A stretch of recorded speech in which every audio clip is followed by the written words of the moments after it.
Kesultanan Kedah inilah satu-satunya kesultanan yang tidak pernah putus susu galurnya 1000 tahun.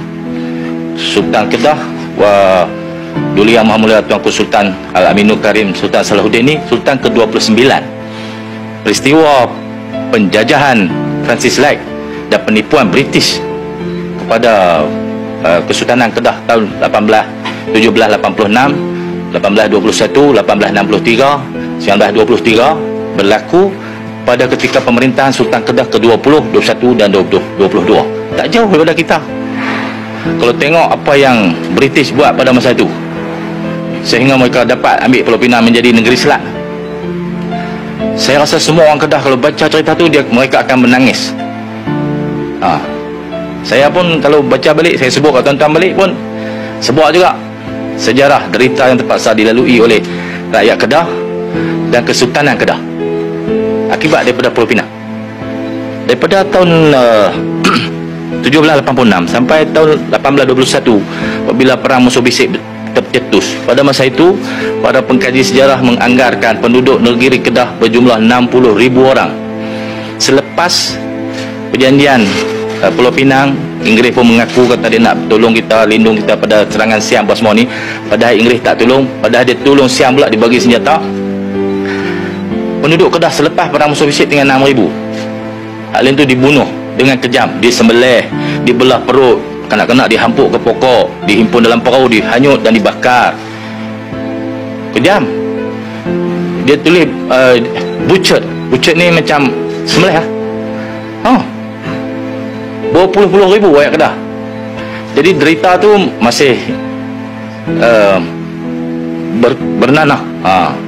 Kalau disentuh masih berdarah. Jadi janganlah bermudah-mudahan sangat.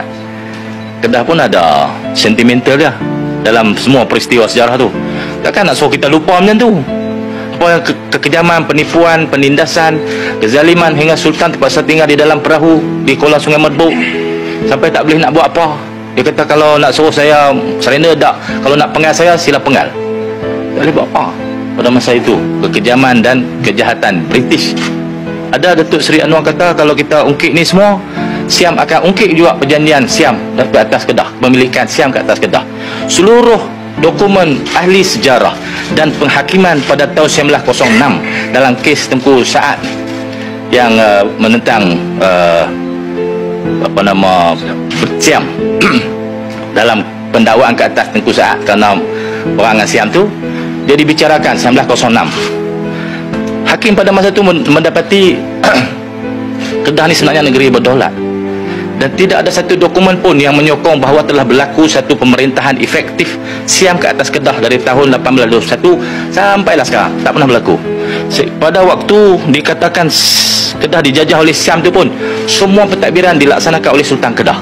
Even surat putus kecil, sekarang ni orang panggil geran tanah, surat putus kecil pun ditandatangani dan dikeluarkan oleh Bawah Duli Tuanku Sultan. Kalau you yang jajah, Siam yang jajah, surat putus kecil mesti Siam sign, pasal dia jajah kita. Tak pernah berlaku. Jadi dakwaan ada Ramasamy sebut. Ramasamy ni timbalan Ketua Menteri Pulau Pinang, dia kata Siam jajah Kedah, patut Kedah Siam ambil balik Kedah. Tak pernah berlaku dan tidak ada sandaran sama sekali terhadap dokumen ataupun apa-apa perjanjian mengatakan Siam secara efektif telah menjajah dan memerintah dan memiliki negeri Kedah. Semua ada. Jadi siapa yang duk sandak kata Siam bisa merintah Kedah, Siam itu semua angan-angan fata morgana. Pasal hakikat yang berlaku berdasarkan dokumen sejarah dan kes-kes mahkamah pada waktu itu menafikan bahawa Kedah pernah dijajah oleh Siam. Dia kata Bayak Ufti. Cerita Ufti ni macam ni. Pada zaman kerajaan Ayutthaya ni kerajaan Islam di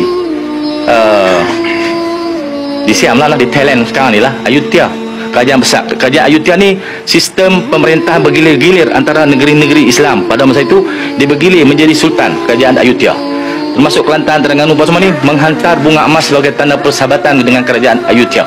Kerajaan Ayutthaya pun bersahabat dengan kerajaan Champa. Kerajaan Champa ni pernah melahirkan ulama-ulama besar. Antara ulama besar daripada kerajaan Champa yang mengislamkan Sriwijaya adalah Sunan Ampel. Dia dari Champa. Kuburnya, pusarannya ada di Surabaya. Linda kalau nak pergi, sila pergi Surabaya, tengok makam Sunat Ampel. Itu dari Campa. Tu zaman tu, Ayutthaya adalah Islam sebelum diserang dan dimusnahkan dalam peperangan. Orang Thai daripada atas, daripada Sungai Kuning, turun serang kerajaan Ayutthaya, memusnahkan kerajaan Islam Ayutthaya. Jadilah, dia bukan Thai yang kulit macam saya ni.